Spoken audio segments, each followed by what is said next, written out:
స్తోత్రాలు చెల్లించుకుంటున్నాం. ఈ మధ్యాహ్న సమయంలోనైనా ఈ దాసుడి ద్వారానైనా నువ్వు మాట్లాడే ప్రతి మాట కూడా నీ బిడ్డలకు నాయన బలమైన ఆహారంగా ఉండాలని సొంత ఆలోచన కొట్టివేయండి, సొంత మాటలు కొట్టివేయండి. ఏమాత్రం అర్హత లేనప్పటికీ, అరుగురుడును కానప్పటికీ మీరు ఈ యొక్క నాయన పులిపీఠం మీద నిలబెట్టారు. మీకు వందనాలు, స్తోత్రాలు చెల్లించుకుంటున్నాం. అద్భుతంగా ఈరోజు నాయన మీ వాక్యము ద్వారా ప్రతి ఒక్కరితో మీరు మాట్లాడి మీరు మహిమ పొందమని సిద్ధ మనస్సు కలిగి ప్రతి ఒక్కరు వాక్యాన్ని ధ్యానం చేసి వాక్యంలో ఉన్నటువంటి మర్మాలను ఆయన మేము తెలుసుకొని జీవించులాగన మాకు దయచేయమని యేసు పరిశుద్ధ నామములో అడిగి వేడుకుంటున్నాం తండ్రి. ఆమేన్ చెప్దాం అందరం ఒకసారి. ఆమేన్. చాలా సంతోషం ప్రియులారా, మీ అందరికీ మరొకసారి ప్రభువైన యేసుక్రీస్తు నామములో శుభాలు వందనాలు తెలియపరుస్తున్నాను. మరి అక్కడ ఒక మాట రాయబడి ఉంది. నేను ప్రతి వారం కూడా ఒక టాపిక్ తో తీసుకొస్తున్నాను మీ ముందుకి. హల్లెలూయా. ఈరోజు అక్కడ ఒక టాపిక్ రాశారు. ఏంటది? సిద్ధపాటు. దేవునికి స్తోత్రం చెప్దాం. హల్లెలూయా. మరి ఒక వారం నుంచి ఇక్కడ చాలా సిద్ధపడుతున్నాం. హల్లెలూయా. ఏ విషయంలో? ప్రతి వారం భోజనాలు పెట్టాలనుకున్నాం కదండి. మరి భోజనాలు పెట్టాలంటే సిద్ధపాటు ఉండాలి కదా ముందే. ఎలా సిద్ధపాటు ఉండాలి? ఒక వారము ముందు నుంచే సిద్ధపడి ఉన్నాం మేము. ప్రతి వారము భోజనాలు పెట్టాలనుకున్నాం కదా. ఎలా భోజనాలు పెట్టాలి? ఫస్ట్ వారమేమో ఒక 2 దేవుని బిడ్డలు లేవనెత్తబడ్డారు. రెండవ వారము మన పాస్టర్ అమ్మ, ఆమెకి జీతం హైక్ చేశాడని దేవుడు, మరి దేవుని కృతజ్ఞతగా ఆమె 2వ వారం పెట్టింది. 3వ వారం చేతులు చల్లబడిపోయినాయి. హల్లెలూయా. మరి అందరూ చల్లబడిపోయినా మనం మాట ఇచ్చాం కదండి. మన మాట దేవుని మాట, మా సొంత మాట కాదు కానీ దేవుని మాట. మరి దేవుని మాట నిలబెట్టాలంటే ఏం చేయాలి? మనము సిద్ధపడాలి, సిద్ధపాటు కలిగి ఉండాలి. వారం నుంచి నేను ఆలోచిస్తున్నాను, రమేష్ బ్రదర్ ఇక్కడ ఆలోచిస్తున్నాడు, అక్కడ కృష్ణ బ్రదర్ ఆలోచిస్తున్నాడు, నాని బ్రదర్ ఆలోచిస్తున్నాడు, వాళ్ళ టీం కూడా, ఆ సోదరులంతా కూడా ఆలోచన పెట్టే ఉన్నారు. ఇదంతా ఏంటి? సిద్ధపాటు. ఏమంటారండి? సిద్ధపాటు. సిద్ధపాటు కలిగి ఉంటేనే కదా మరి ఈరోజు మనకు భోజనం వస్తుంది. లేకపోతే నెగ్లెక్ట్ చేస్తే మనకు భోజనము దొరకదు. హల్లెలూయా. ఈరోజు మనము మరి ఆ సిద్ధపాటు గురించి కొన్ని మాటలు తెలుసుకుంటూ ఉన్నాం. ఎప్పుడైనా మనము ఎక్కడైనా ఊరికి పోవాలంటే ఒక 500 రూపాయలు జోలో పెట్టుకొని వెళ్తూ ఉన్నాం. హల్లెలూయా. ఈ 500 ఆ ఊరికి పోవడానికి 150 రూపాయలు బస్ ఛార్జ్, తిరిగి వచ్చేటప్పుడు 150. పోతే ఎంత ఉంటుందండి? 200 ఉంటుంది. ఈ 200 రూపాయలు దేనికి? ఖర్చు పెట్టుకోవడానికి. యవనస్తులైతే పాపం వాళ్ళకున్న ఖర్చులు వాళ్ళకుంటాయి. హల్లెలూయా. కాబట్టి వాళ్ళ ఖర్చుల నిమిత్తమై 200 పెట్టుకున్నారు. ఇప్పుడు మనము 500 రూపాయలు జోలో పెట్టుకొని బస్సు ఎక్కాము. మీలో చాలా మందికి ఉన్నటువంటి ఎక్స్పీరియన్స్ నేను చెప్తున్నాను, అనుభవం. 500 జోలో పెట్టుకొని బస్సు ఎక్కారు. బస్సు ఎక్కగానే సెల్ ఫోన్ తీసుకొని మాట్లాడుకుంటూ కండక్టర్ వచ్చాడు. ఆయన టికెట్ తీసుకున్నాడు. 150 టికెట్ అయింది. 500 మీరు ఇచ్చేశారు నోటు. ఆయన ఏమన్నాడంటే 500 నోటుకి చిల్లర లేదు అన్నాడు. హల్లెలూయా. ఇప్పుడు ఆ నోటు ఆయన దగ్గర ఉంది, టికెట్ మీ చేతిలో ఉంది. మీరేమో అక్కడ దిగిన తర్వాత ఎన్నో ప్లాన్లు చేసుకున్నారు, కానీ ఆయన తిరిగి మీకు ఇవ్వలేదు. మీరేమో బస్సు దిగేసి వెళ్ళిపోయారు. దిగంగానే అయ్యో బస్సు వెళ్ళిపోయింది అని చెప్పి తల గోపుకున్నారు. ఇప్పుడు 500కి మీరు వేసుకున్న ప్లాన్లన్నీ ఉన్నాయా? అక్కడ పోయిన తర్వాత మీ టిఫిన్ ఏంది, మీ భోజనం ఏంది, మీ ఖర్చులేంది, తిరిగి వచ్చేటప్పుడు బస్ ఛార్జ్ ఏంటి? ఇవన్నీ కూడా మిస్ అయిపోయారు. అంటే ఏంటి? సిద్ధపాటు లోపము. హల్లెలూయా. సిద్ధపాటు లోపం ఉన్నప్పుడు అలా జరుగుతుంది. బైబిల్లో కూడా కొంతమంది ఉన్నారు వ్యక్తులు, వాళ్ళని 5 మంది బుద్ధి కలిగిన కన్యకలు, 5 మంది బుద్ధి లేని కన్యకలు అని చెప్పబడింది. హల్లెలూయా. మనం చాలాసార్లు ప్రయాణం అయిపోతూ ఉంటాము. ఉదాహరణకి మనం అందరం కూడా ఫ్లైట్ ఎక్కి వచ్చిన వాళ్ళము, పోయే వాళ్ళమే. 2 గంటలకి ఫ్లైట్ అంటే మనం ఇక్కడి నుంచి 1:30కు బయలుదేరామనుకోండి, లేదా 1 గంటకి బయలుదేరామనుకోండి, మనం అక్కడ బయటపడి ఏమవుతుంది? ఆ ఫ్లైట్ కాస్త తుర్రంట వెళ్ళిపోద్ది. హల్లెలూయా. అంటే మనం ముందే ఏం సిద్ధపడి ఉంటాం? 2 గంటల ముందు వెళ్ళాలి. దానికి ముందు మొత్తము బట్టలు సర్దుకోవాలి, కావలసిన సామాన్లన్నీ సర్దుకోవాలి. వీటన్నిటికి ముందు ఎవరో ఒకరిని, ఒక టాక్సీనో లేకపోతే ఎవరినో ఒకరిని మాట్లాడుకోవాలి. ఇవన్నీ కూడా ముందుగానే సిద్ధపరచుకుంటాం కదండి. సిద్ధపరచుకోకుండా ఎవరైనా వెళ్ళారు ఇక్కడ? అసలు సాపర వెళ్ళిన వాళ్ళు కానీ ఎక్కడికైనా వెళ్ళాలనుకుంటే ఈ సిద్ధపాటు లేకుండా వెళ్ళి ఉంటారు ఎవరైనా? హల్లెలూయా. కాబట్టి సిద్ధపాటు అనేది మన జీవితంలో చాలా అవసరం. ఉద్యోగాలకు పోవాలి. పొద్దున్నే 9 గంటలకు ఉద్యోగం, మనం 8:30కు లేసామనుకున్నాం, అర్ధగంట టైం ఉంది. అర్ధగంట టైంలో మనము మరి మన మన మన యొక్క స్నానం ఏమిటి, మన బ్రష్ పోవడం ఏంటి, మనం పోయేదేంటి, బస్సు ఏంటి, వీటన్నిటికి సరిపోతుంది ఆ టైము. కొంతమంది అయితే 9 గంటలకి ఆఫీస్ అంటే 9కే లేస్తారు. హల్లెలూయా. పెట్టినారండి అందరు. 9 గంటలకు ఆఫీస్ అంటే ఎన్ని గంటలకు లేస్తారు? 9కే లేస్తారు. అంటే మీకు సిద్ధపాటు ఉందా? లేదు. అంటే సిద్ధపడాలంటే 9కి పోవాలంటే ఎన్నికి లేయాలి మనము? ఒక సహోదరి ఇక్కడ తెల్లవారుజామున 4:30, 5కి పోద్ది. 5 గంటలకు డ్యూటీకి పోవాలంటే ఆమె నేను లేయాలి 4:30 లేయాలి. అంటే ఆమె ముందుగానే రాత్రి సిద్ధపడి ప్రణాళిక చేసుకొని ఉంటుంది. ఈ టైంకి లేస్తే ఈ టైంకి చేస్తాను, ఈ టైంకి చేస్తానని. హల్లెలూయా. ప్రతి విషయంలో కూడా మన జీవితంలో ముందుకు వెళ్ళాలంటే సిద్ధపాటు ఉండాలి. సిద్ధపాటు లేకపోతే ఏం జరుగుతుందో కూడా చెప్పాను ఇప్పుడు. బస్సులో ప్రయాణం చేసినప్పుడు మీకేమైపోయింది? లాస్ అయిపోయారు. తర్వాత జరగవలసినట్టు అన్ని బంద్ అయిపోయినాయి. ఒక్కొక్కరు పర్సు పోగొట్టుకుంటుంటారు పాపం వాళ్ళు. తర్వాత ఆ పర్సులో జోబులో పెట్టుకొని ఉంటారు, అన్ని డబ్బులన్నీ అన్నీ పోతాయి. సిద్ధపాటు లేకపోతే వచ్చినటువంటి నష్టము. మత్తయి సువార్త 25వ అధ్యాయం ఇప్పుడు తీద్దాం. మాథ్యూ చాప్టర్ 25 వర్సెస్ 1 నుంచి 13 వచనాల వరకు అక్కడ రాయబడినటువంటి ఆ బుద్ధి కలిగిన కన్యకలు, బుద్ధి లేని కన్యకలు 25వ అధ్యాయము 1 నుంచి చదువుదాం. మాథ్యూ చాప్టర్ 25 25వ అధ్యాయము 1 నుంచి చదువుదాం. 13 వచనాల వరకు ఉన్నాయి. యేసు ఈ మాటలన్నీ చెప్పి చాలించిన తరువాత, ఈ మాటలన్నీ చెప్పి కాదండి 25వ అధ్యాయం మత్తయి సువార్త 25వ అధ్యాయం మొదట్లో పరలోక రాజ్యం అంటే ఏమిటంటే దేవుడు చెప్తున్నాడు అక్కడ పరలోక రాజ్యం ఎలా ఉంటుంది అని ఇక్కడ వివరిస్తున్నాడు యేసు ప్రభు వారు.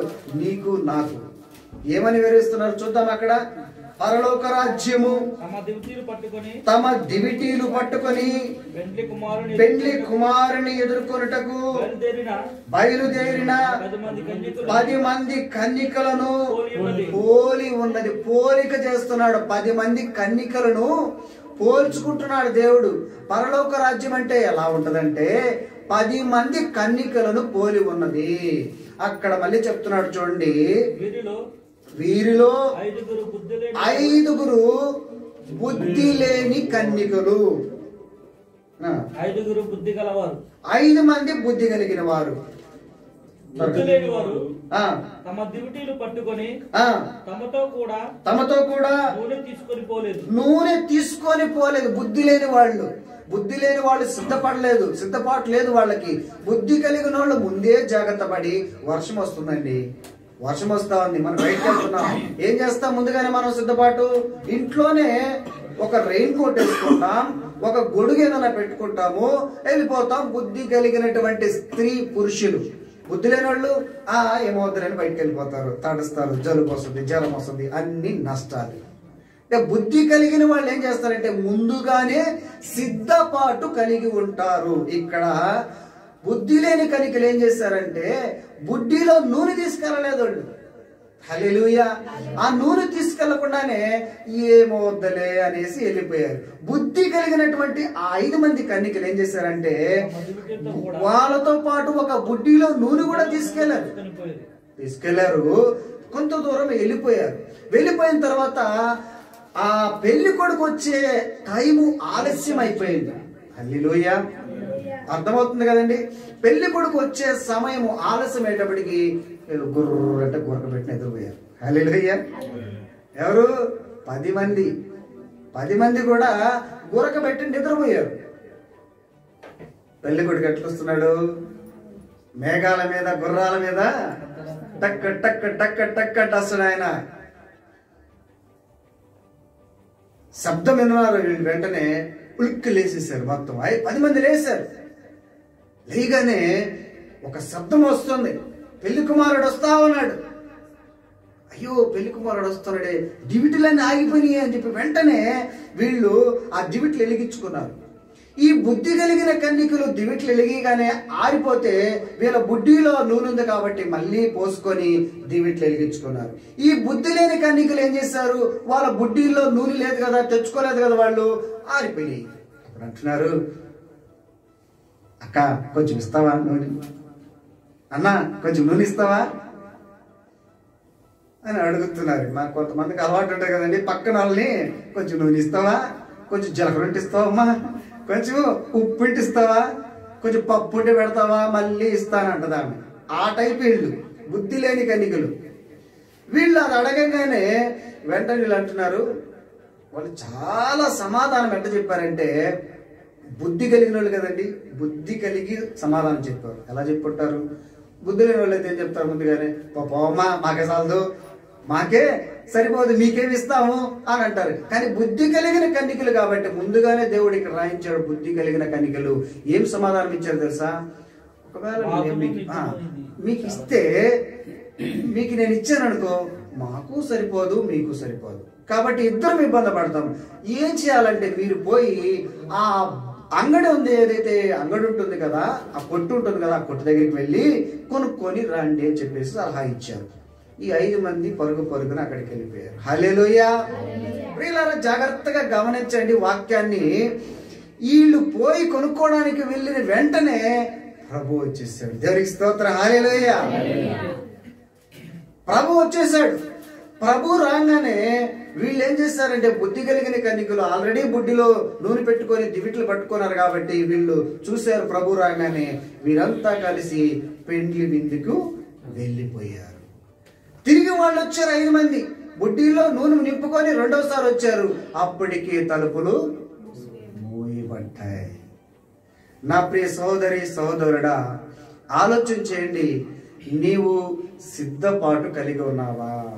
దేవుడు 2వ రాకడలో రాబోతున్నాడు. అప్పటికి నీవు సిద్ధపాటు కలిగి ఉన్నావా? సిద్ధపడి ఉన్నావా? సిద్ధపడి ఉన్నావా అని ప్రభు అడుగుతున్నాడు నిన్ను. ఒక పాట ద్వారా ఒక సహోదరి పాడింది పాట. ఎంత మంచి పాట అండి ఈ పాట. ఆలోచన చేస్తే అదే అదే ఆ రోజు యేసయ్య ఉగ్రత రోజు, 7 ఏళ్ల శ్రమల రోజు, పాపులంతా ఏడ్చే రోజు, అదే అదే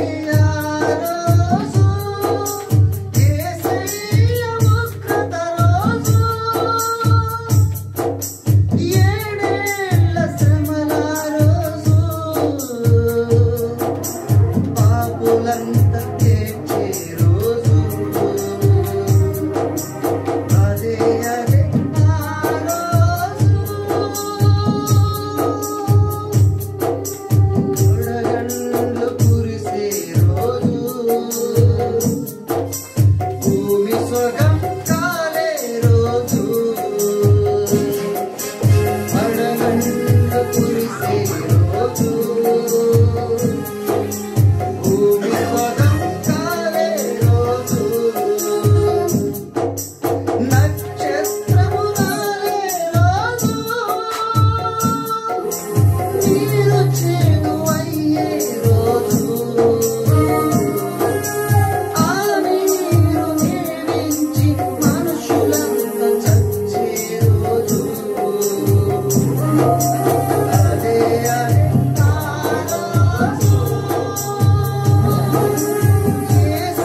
ఆయన విడిచిపెట్టి వెళ్ళిపోతే ఈ పాటలో ఉన్నట్టన్నీ మన జీవితంలో జరుగుతాయి. దేవుని స్తోత్రం చేద్దాం అందరం. హల్లెలూయా. బుద్ధి కలిగిన వాళ్ళు ఏం చేశారు? శుభ్రంగా యేసయ్యతో పాటు భోంచేశారు, హాయిగా వారితో పాటు ఉన్నారు, సంతోషంగా వాళ్ళు దేవునితో పాటు యుగ యుగాలు ఆయనతో పాటే ఉన్నారు. విడిచిపెట్టబడిన వాళ్ళకి ఈ పాట ద్వారా దేవుడు చెప్తున్నాడు, 7 ఏళ్ళు శ్రమల పాలవుతావు, ఇక్కడే విడిచిపెట్టబడతారు. దానికి స్తోత్రం చెప్తాం. ఇంకొక మాట పౌలు భక్తుడు అంటున్నాడు.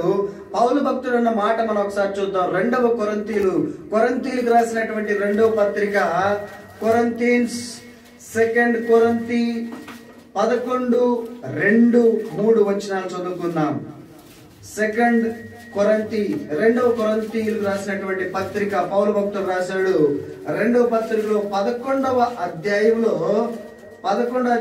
2-3 వచనాలు చూద్దాం. ఆ 2-3 వచనాలు చూస్తే చాలా స్పష్టంగా అక్కడ పౌలు భక్తుడు చెప్తున్నాడు. చూడండి, అక్కడ 2-3 వచనాలు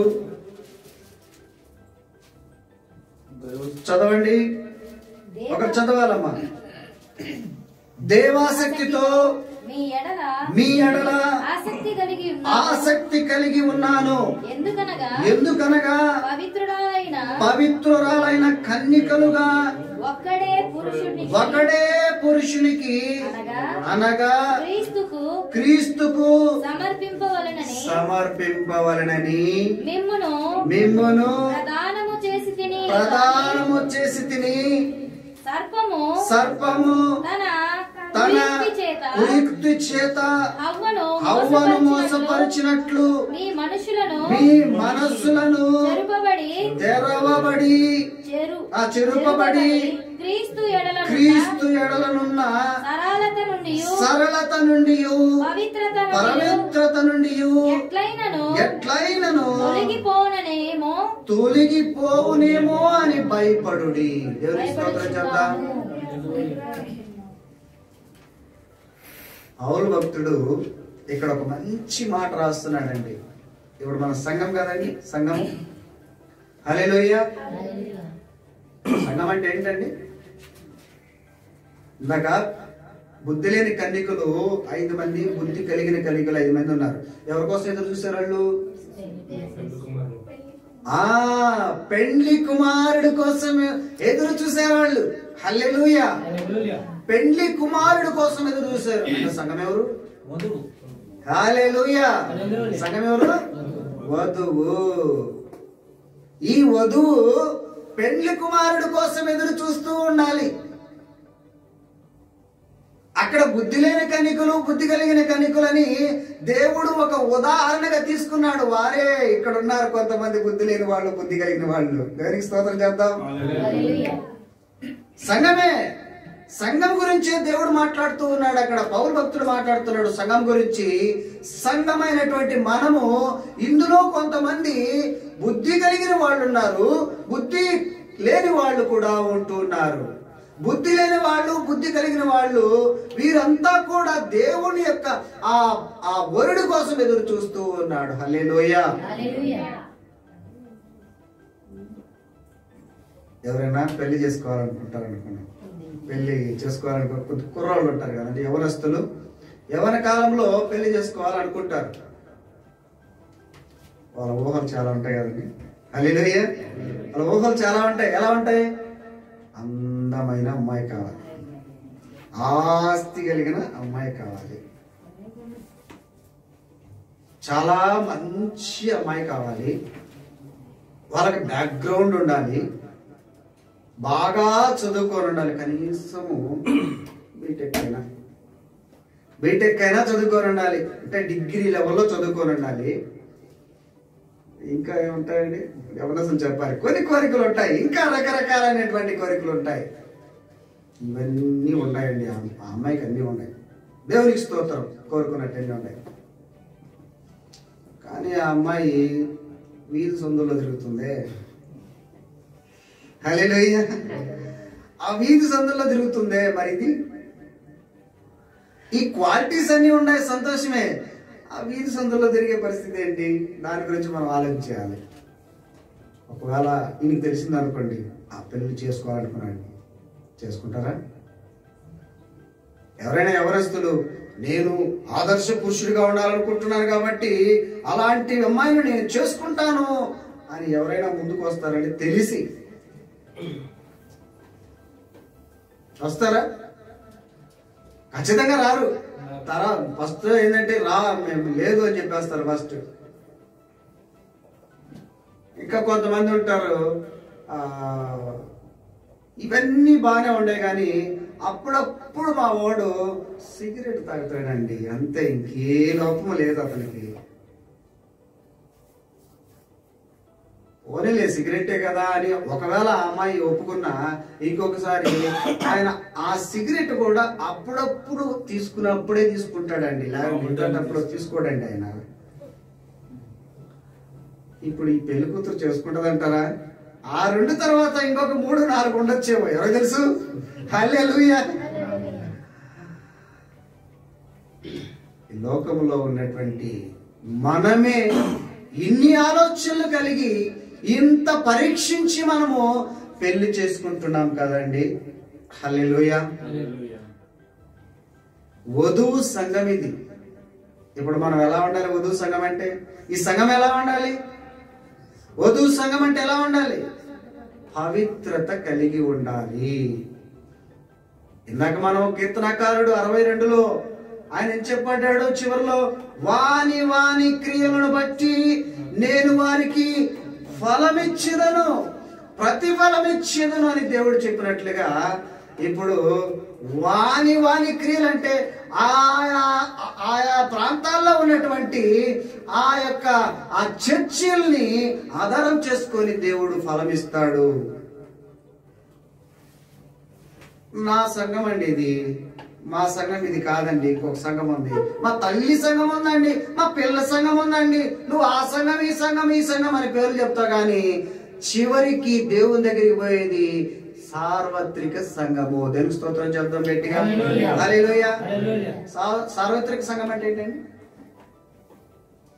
సార్వత్రిక సంఘం అంటే అన్ని సంఘాలు కలయిక కలిగినటువంటి సంఘాన్ని సార్వత్రిక సంఘం అంటారు. ఇప్పుడు ఒక మనిషి 10 మందిని ఒకసారి చేసుకుంటాడా? 20 మందిని చేసుకుంటాడా పెళ్లి? మరి అన్ని సంఘాలని పెళ్లి కూతురని పోలుస్తున్నాడు కదా, ఇంతమంది పెళ్లి కూతురు చేసుకుంటాడు ఆయన. దేవునికి స్తోత్రం కలిగింది గాక. దాని అర్థం ఏంటంటే ఈ సంఘాలన్నీ కూడా ఎత్తబడినప్పుడు సార్వత్రిక సంఘం అయిపోతుంది. సార్వత్రిక సంఘం అయినప్పుడు సార్వత్రిక సంఘాన్ని ఆయన పెళ్లి కూతురుగా ఊహించుకుంటాం. అందుకని ప్రతి సంఘములో కూడా ఈ సంఘము పవిత్రంగా ఉండాలని ఇక్కడ పౌలు భక్తుడు కొన్ని పత్రికలు రాశాడు సంఘాలకి కదండి.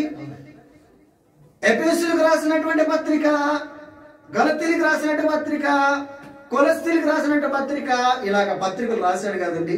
ఈ సంఘాలన్నిటికి కూడా ఆయన చెప్తున్నటువంటి మాట ఎంత భయముతో చెప్తున్నాడు. అయ్యో మీరు ఎక్కడ ఇబ్బంది పడుతున్నారని నేను భయపడుతున్నానండి, బాధపడుచున్నాను.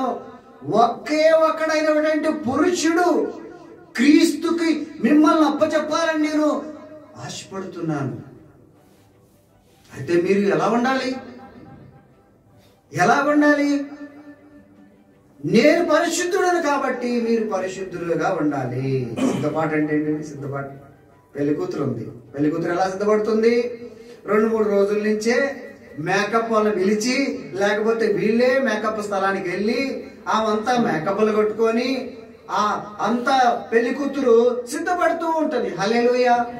ఇప్పుడు ఈ సిద్ధపాటు ఎవరికి ఇష్టంగా సిద్ధపడాలండి? ఒక పెళ్లి కొడుకున్నాడు, పెళ్లి కూతురు ఉంది. ఈ పెళ్లి కూతురు ఎవరికి ఇష్టంగా రెడీ అవుతుంది?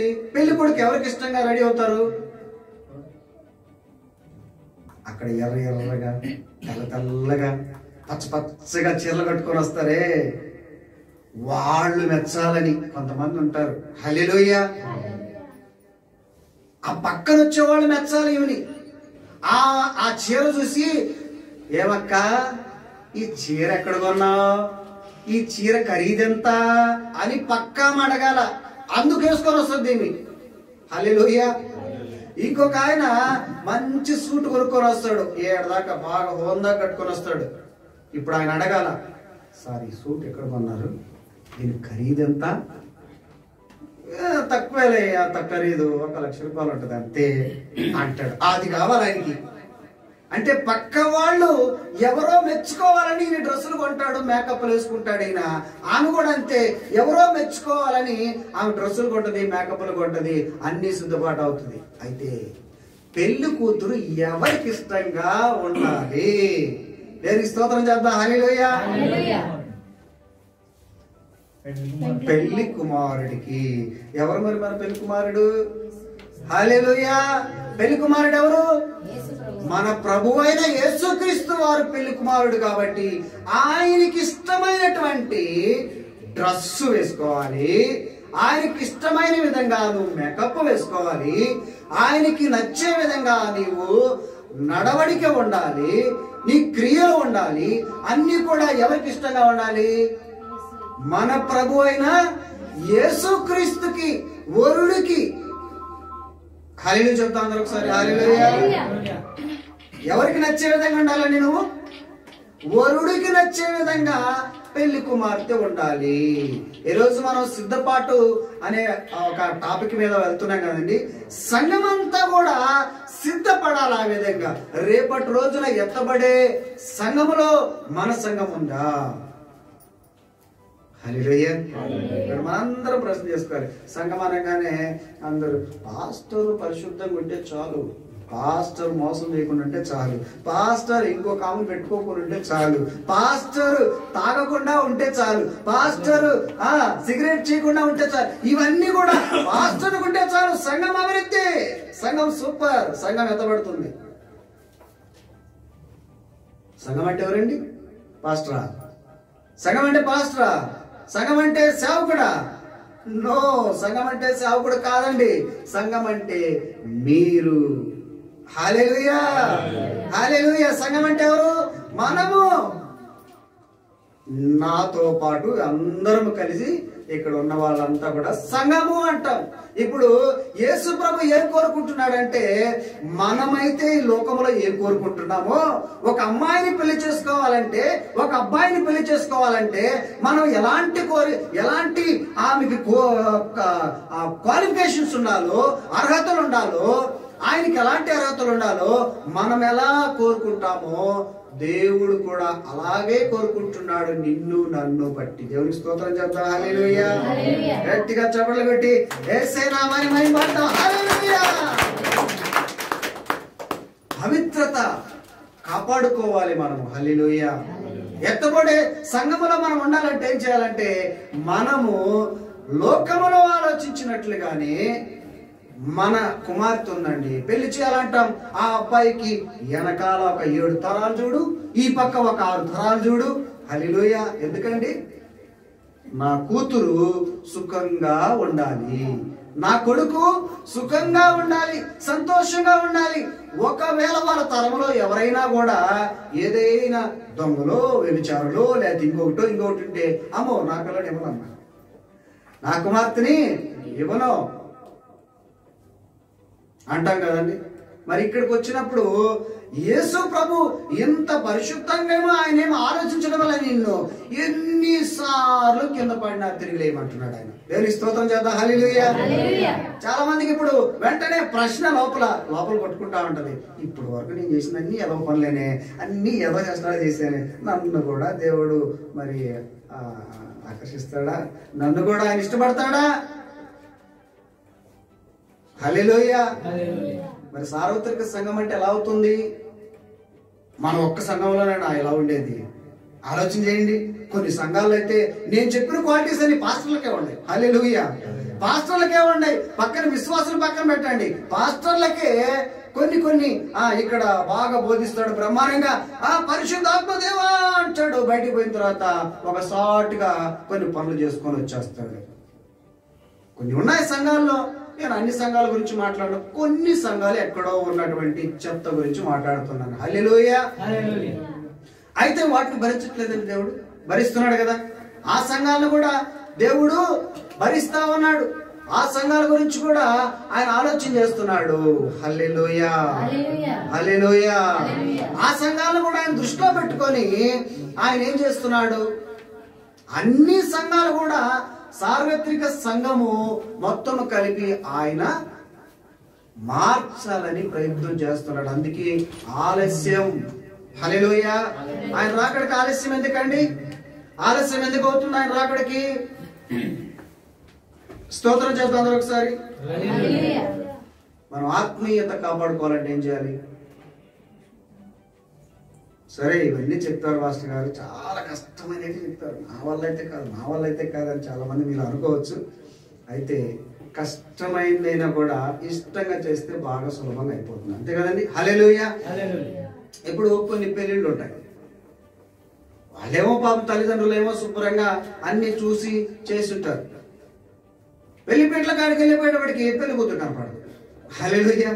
పెళ్లిపేట్లకు వచ్చేటప్పటికి పెళ్లి కూతురు కనపడదు. జంపు ఆమె అంటే ఈమె ఎవరినో ఇష్టపడి ఉంటుంది, ఏమో చేసి ఉంటుంది. అయినా కూడా తల్లిదండ్రులు భరిస్తున్నారు కదండి, భరిస్తారు కదా? భరిస్తారా లేదండి? భరిస్తున్నారు. మన తండ్రి కూడా భరిస్తున్నాడు. మీరు ఎన్ని చేసినా కూడా ఇబ్బంది లేదు, భరిస్తాడు ఆయన. ఎప్పటి వరకు భరిస్తాడు మాస్టర్ గారు? ఎప్పటి వరకు భరిస్తాడు ఆయన? 70 సంవత్సరాలు. అంటే బైబిల్లో మాట చూడండి, నా సహోదరుని ఎన్నిసార్లు నేను క్షమించాలంటే 70 సంవత్సరాల వరకు నువ్వు క్షమించమంటాడు. అంటే ఎప్పటి వరకు? నీ జీవితకాలం అంతా. అట్లా అని చెప్పేసి నువ్వు జీవితకాలం అంతా కూడా తప్పులు చేయమని కాదు దేవుడు చెప్తున్నది. నీవు పడిన సారంతా కూడా లేచి మళ్ళీ తిరిగి నేను నిలబడాలని ప్రయత్నించి, అది దేవుడు చెప్పేది. హల్లెలూయా. ఇక్కడ వాక్యము అసలు మనం పనికిరామంట, పోమంట, పరలోకం పోవంట అని చెప్పేసి ఇంకా చర్చికి పోవడం మానేస్తారు, ఆ పాస్టర్ని పట్టించుకోరు. అలా దేవుడు చెప్పట్లేదు. ఎన్నిసార్లు పడినా తిరిగి మళ్ళీ మళ్ళీ లేచి మళ్ళీ పట్టుకో, దేవుడు మళ్ళీ నీ చేయి పట్టుకుంటాడు. దేవునికి స్తోత్రం కలుగును గాక. హల్లెలూయా. మారు మనసు, పాప క్షమాపణ, బాప్తిజము. హల్లెలూయా. ఇవన్నీ ఎందుకు తీసుకోవాలి? మనము ఎత్తబడే సంఘంలో మనం అంతా ఉండాలి కాబట్టి. ఏం సార్, ఏం పాస్టర్ గారు, బాప్తిజం తీసుకోకపోతే నేను పరలోకం చేరనా? బైబిల్ అయితే చెప్తుంది స్పష్టంగా, నువ్వు చేరవు. హల్లెలూయా. నీ దగ్గర జోబులు ఉందండి, జోబులో డబ్బులు ఉందండి, బస్సు ఎక్కావు, బస్సులో కూర్చున్నావు, చివరి వరకు వెళ్తున్నావు, కానీ నువ్వు దిగవలసిన చోటుకు దిగవు. ఎందుకని? ఆ కండక్టర్ పట్టేసుకుంటాడు నేను. ఎందుకంటే నువ్వు టికెట్ ఎందుకు తీసుకోలేదా? జోబులో డబ్బులు ఉన్నాయి, అన్ని బాగానే ఉన్నాయి, మరి టికెట్ ఎందుకు తీసుకోవాలా? నువ్వు ఇక్కడ దిగకూడదు, రా నేరుగా పోలీస్ స్టేషన్ పోదాం, లేకపోతే మా ఆఫీసర్ కాడికి తీసుకోదాం అంటాడు. నీ చేతిలో నీ జోబులో డబ్బులు ఉన్నప్పటికీ, నీ కాడ అన్ని ఉన్నప్పటికీ నువ్వేం చేయాలి? టికెట్ తీసుకోవాలి. అప్పుడే నువ్వు ఆ చివరికి వెళతావు, నీ సొంతంగా స్వతంత్రంగా దిగుతావు అక్కడ. హల్లెలూయా. నీకు టికెట్ కావాలంటే ఏం చేయాలి? ముందు ఆ బాప్తిజం తీసుకోలేదు కదా, నువ్వు మారు మనసు పొందావా? రక్షణ తీసుకున్నావా? ఇవన్నీ ఏమి లేవు, కానీ మనం డైరెక్ట్ గా పరలోకానికి వెళ్ళిపోవాలని ఆలోచన చేస్తా ఉంటాం. హల్లెలూయా. నేను 3 విషయాలు ఈరోజు చెప్దాం అనుకున్నాను, ఇప్పుడు చెప్తున్నాను. ఫస్ట్, క్రీస్తు రాకడ కొరకు. మొదటగా చెప్పాను కదండి, రెండవ రాకడ దేవుడు వస్తాడు. రెండవ రాకడ వచ్చి ఈ సంఘాన్ని, ఏదైతే సార్వత్రిక సంఘం ఉందో ఆ సంఘాన్ని తీసుకెళ్తాడు ఆయన. అందుకు మనం సిద్ధపడాలి. సిద్ధపాటు ఏంటంటే, ఇప్పుడు మనం పరలోకం వెళ్ళడానికి, ఆ పరలోకం వెళ్ళే దారికి మనం అంతా సిద్ధపడి ఆ పరలోకానికి వెళ్ళాలి. వెళ్ళాలంటే ఏం చేయాలి? మనం సిద్ధపాటు కలిగి ఉండాలి. ఆయన రాకడ వస్తుంది కాబట్టి మనం ఏం చేయాలి? సిద్ధపడి ఉండాలి. ఎవరన్నా మన బంధువులు ఇంటికి వచ్చేటప్పుడు మనం ముందు నుంచే వంటలన్నీ చేసి పెడతాం, వాళ్ళకి కావాల్సిన ఇష్టమైనటన్నీ చేసి పెడతాం కదండి. అంటే సిద్ధపాటు కలిగి ఉంటాము. వచ్చిన తర్వాత అప్పటి వరకు దుమ్ము ధూళి పట్టినటువంటి అన్నిటి కూడా దులిపి నీట్ గా గుడ్డలు వేసి ఆ సోపాలన్నీ శుభ్రపరచుకొని నీటి అంటే సిద్ధపాటు కలిగి ఉంటాయి. ఎవరు వస్తారంటే దేవుడు కూడా రేపు రెండవ రాకడలో వచ్చేటప్పుడు మనం సిద్ధపడి ఉండాలి. ఎత్తబడే గుంపులో, ఎత్తబడే గ్రూప్ లో మనం ఉండాలని దేవుడు ఇక్కడ ఆశిస్తున్నాడు. దేవుని స్తోత్రం చెప్దాం. హల్లెలూయా. రెండవదిగా ఆత్మీయతను కాపాడుకోవడము. మీకు రెండవసారి ఆత్మీయతను కాపాడుకోవడం ఎలాగని చెప్పాను. మనము మన పిల్లలకి ఎలా పెళ్లిళ్ళు చేయాలనుకుంటామో, వాళ్ళు పరిశుద్ధులుగా ఉండాలనుకుంటామో, ఇతరులు మనకు మరి పెళ్లి కొడుకు ఎలా పరిశుద్ధుడు ఉండాలా, పెళ్లి కూతురు ఎలా పరిశుద్ధంగా ఉండాలని ఆలోచిస్తాం కదా. మన శారీరకంగా ఆలోచనలు ఎలా ఉంటాయో అలాగే దేవుడు వచ్చే టయానికి నువ్వు కూడా పరిశుద్ధంగా ఉండాలని, సార్వత్రిక సంఘమంతా కూడా పరిశుద్ధంగా ఉండాలని దేవుడు కోరుకుంటున్నాడు. ఆ విధంగా ఆత్మీయత కోసము మనము సిద్ధపడి ఉండాలి. హల్లెలూయా. క్రమం తప్పకుండా బైబిల్ చదవాలి, క్రమం తప్పకుండా ప్రార్థన చేసుకోవాలి, క్రమం తప్పకుండా చర్చికి రావాలి, క్రమం తప్పకుండా నువ్వు ఏదైతే దేవుని కృతజ్ఞత కానుకలు కావచ్చు, దశభాగాలు కావచ్చు, నువ్వు ఏది అనుకున్నావో దేవుని పట్ల అవన్నీ కూడా క్రమం తప్పకుండా చేయాలి బైబిల్ ప్రకారమే. హల్లెలూయా. దేవుని స్తోత్రం చేద్దాం. 2 అయిపోయినాయి. 3వది సువార్త. సువార్త కొరకు కూడా మనం సిద్ధపడాలి. దేవుడు మనల్ని రక్తంతో కడిగాడు కదండి. రక్తంతో కడిగితే మనం ఏం చేయాలి? సువార్తను ప్రకటించాలా? బూదిగంతముల వరకు నా సువార్తను ప్రకటించమని మరి అక్కడ చెప్పబడింది. ఎక్కడ చెప్పబడింది? మార్కు సువార్త 16:15లో. మార్కు సువార్త చూద్దాం ఒకసారి. మార్కు సువార్త 16:15, 16వ అధ్యాయం 15వ వచనం చూడండి ఒకసారి. మార్కు సువార్త పట్ల మనకున్నటువంటి భారం, ఎంత భారం కలిగి ఉన్నాం?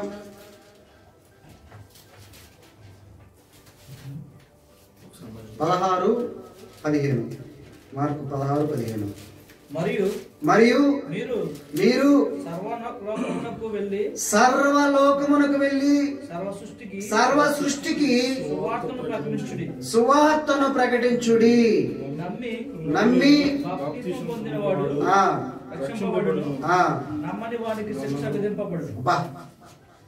రెండోది మాత్రం మాకు వద్దండి, శిక్షించేది మాత్రం వద్దు. నమ్మి బాప్తిసం పొందామంట, టైం ఏంటి కావాలంటే అంతసేపు అయినా, ఎన్ని రోజులైనా టైం ఏంటి, అన్ని రోజులకి మేము బాప్తిసం పొందుతాం. నమ్మని వాడికి శిక్షించబడుతుంది అన్నాడు కదా, అది మాత్రం జరగనీయద్దు ప్రభువా. హల్లెలూయా. మన జీవితంలో మనం కోరుకుంటేది కదండి. కాబట్టి మనం ఏం చేయాలి? సువార్తను మనం ప్రకటించాలి. రెండవదిగా మనం ఏం చేయాలంటే మనం మారు మనసు పొందాలి. ఫస్ట్ మనం మారు మనసు పొందాలి. పాప క్షమాపణ, మారు మనసు, బాప్తిజం.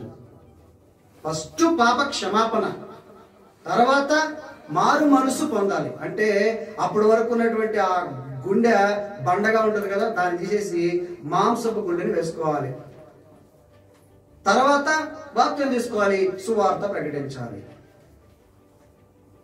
నా పేరే తెలియని ప్రజలు ఎందరు ఉన్నారు, నా ప్రేమను వారికి ప్రకటింప కొందరే ఉన్నారు. నా పేరే తెలియని ప్రజలు నా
స్తోత్రం కలిగింది గాక.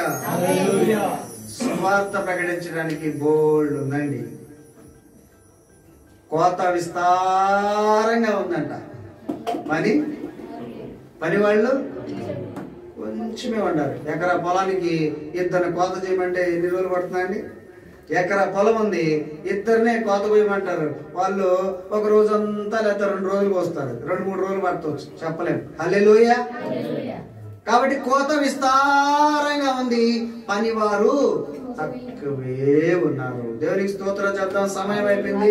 నాకు ఇంకా సమయం ఇచ్చింటే ఇంకా కొంచెము చెప్పాల్సింది ఉంది, అయినా పర్లేదు, ఊహించేస్తాను. దేవునికి స్తోత్రం. కాబట్టి ప్రియుల 3 విషయాలు నేను చెప్పాను.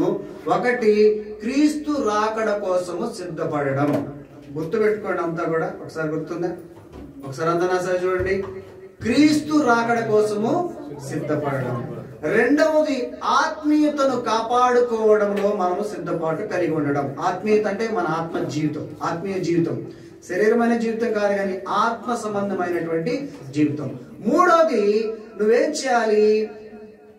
అతిక్రమములను ఒప్పుకోవాలి, విడిచిపెట్టాలి, మారు మనసు పొందాలి, బాప్తిసం తీసుకోవాలి, సువార్తను ప్రకటించాలి. సువార్త కొరకు కూడా నీవు సిద్ధపడి ఉండాలి, సిద్ధపాటు కలిగి ఉండాలి. నేను బాప్తిసం తీసుకున్నాను పాస్టర్ గారు, అన్ని చేశానండి, సువార్త మాత్రం నేను ప్రకటించనంటే ఒప్పుకోదు బైబిల్. హల్లెలూయా. బైబిల్ ఒప్పుకోదు. ఖచ్చితంగా నువ్వు సువార్త కూడా ప్రకటించాల్సిందే. పాస్టర్ ఒక్కరే మోసుకుంటూ పోతాడు అనేది కాదు. పాస్టర్ మోస్తే పాస్టర్ పరలోకానికి వెళ్తాడు. నువ్వు వెళ్తావా? హల్లెలూయా. ఇక్కడ పాస్టర్కి ఏమి కొమ్ములు రాలేదు, పాస్టర్ ఏమి ఎక్స్ట్రా ఏం లేదు. ఇక్కడ నేను కూడా ప్రయాసపడుతూ ఉన్నాను ఆ పరలోకానికి వెళ్ళడానికి. దేవునికి స్తోత్రం చెప్తాం. హల్లెలూయా. ప్రతి ఒక్కరూ కూడా పరలోకానికి వెళ్ళడానికి మన ప్రయాస మనం పడుతూనే ఉన్నాము. ఎందుకంటే మనది ఇరుకు మార్గము. దేవునికి స్తోత్రం చెప్తాం. అందరం లేచి నిలబడుకుందాం. లేచి నిలబడుకొని సమయం అవుతుంది. భోజనాలు రెడీగా ఉన్నాయి, భోజనాలు చేద్దాం. అందరం కళ్ళు మూసుకుందాం. ఈరోజు 3 విషయాల గురించి మనం దేవుడు, పరిశుద్ధాత్మ దేవుడు మనతో మాట్లాడాడు. క్రీస్తు రాకడ కోసం మనమంతా కూడా సిద్ధపాటు కలిగి ఉండడము. బుద్ధి లేని కన్నికలు, బుద్ధి కలిగిన కన్నికలు మనము చదువుకున్నాం. బుద్ధి లేని కన్నికలు వారు బుద్ధిలో నూనె తెచ్చుకోకుండా, యేసు ప్రభు వారు వచ్చినప్పుడు, పెళ్లి కుమారుడు వచ్చినప్పుడు వారు దూరంగా ఉండిపోయారు. పెళ్లి కుమారుడితో విందు చేయలేకపోయారు. విందు అంటే ఇక్కడ పరలోకం చేరలేకపోయారు. కానీ వారు త్రోసివేయబడ్డారు. సోదరి సోదరుడా, నువ్వు నేను కూడా ఆ బుద్ధి కలిగిన కన్నికల్లాగా సిద్ధపాటు కలిగి ఉన్నాం. దేవుడు ఎప్పుడు వస్తాడో తెలియదు, ఏ క్షణం వస్తాడో తెలియదు. దొంగ వచ్చినట్లుగా వస్తాడని వాక్యం సెలవిస్తుంది. కాబట్టి ఆయన వచ్చిన సమయానికి మనము ఏమరపాటు కాకుండా, అశ్రద్ధ కాకుండా సిద్ధపడి ఆయనకు ఇష్టకరంగా ఆయన మెచ్చుకునే విధంగా, మన క్రియలన్నీ కూడా మెచ్చుకునే విధంగా వాని క్రియలు చొప్పున వారికి ప్రతిఫలం ఇస్తానని వాక్యములో చెప్పినట్లుగా ఆ విధంగా మనం ఉందామా? ఆ విధంగా అందరం కూడా మనసులో సిద్ధపడదాం. సిద్ధపాటు చేసుకోండి. మనసులో ఒకసారి దేవుడిని అడగదాం. అవును ప్రభువా, ఇప్పటి వరకు నాయన నీకు ఆయాసకరంగా నేను ఉన్నానేమో, నీకు ఇష్టకరంగా అయ్యా నేను లేనేమో ప్రభువా. అందరం మనసులో ఒకసారి దేవుడిని అడుగుదాం. ప్రభువా, ఇప్పటి వరకు నాయన అయ్యా నేను చేసిన ప్రతి విషయాల్లో కూడా నీకు ఆయాస్కరంగా ఉన్నాను, నీకు ఇష్టం లేకుండా అయ్యా జీవించాను ప్రభువా. ఈ క్షణం నుంచి ఒక చిన్న ఒప్పందం చేసుకున్నాం మనసులో. ఈ క్షణం నుంచి ప్రభువా నీ రాకడ కొరకు నేను సిద్ధపడతాను ప్రభువా. నా ఆత్మీయ జీవితంలో అయ్యా మీకు ఇష్టంగా సిద్ధపడతాను ప్రభువా. ఇదిగో నాయన తండ్రి, సువార్త కొరకు నేను ప్రయాసపడతాను, ఆ సిద్ధపాటు కలిగి ఉంటానని దేవునితో ఒప్పందం చేసుకున్నాము. ఈ సోదరి సోదరుడా, ఇప్పటి వరకు మీరు ఎలా ఉన్నారో, ఎలా జీవించారో అది దేవునికి అవసరం లేదు. కానీ ఇక మీదట నీవు ఎలా ఉండబోతున్నావు, ఎలా జీవిస్తావు, ఆయనకి ఇష్టంగా ఉంటావా? పెళ్లి కూతురు ఈ పెళ్లి కొడుకు ఇష్టంగా ఉండాలి, కానీ ప్రజల కొరకు కాదు, పక్కన వారి కొరకు కాదు, కానీ పెళ్లి కొడుకు ఇష్టంగా పెళ్లి కూతురు ఉండాలి. ఆ విధంగా మనం సిద్ధపడదామా? ఆ విధంగా సిద్ధపాటు కలిగి ఉండాలని ప్రభువుని వేడుకుందాం, ప్రభువుని అడుగుదాం. ప్రభువా, నీకు ఇష్టంగా నేను ఉంటాను ప్రభువా, నీకు నచ్చినట్లు జీవిస్తాను ప్రభువా, నీకు అయ్యా ఆయుష్కారంగా నేను ఏ పని కూడా చేయను ప్రభువా అని మనసులో మనము ఒక్కసారి అందరం కూడా 2 నిమిషాలు అందరం అడుగుదాం. పెదాలు తెరిచి అడగదాం. అందరూ పెదాలు తెరిచి నోరు తెరిచి అడగదాం. హల్లెలూయా.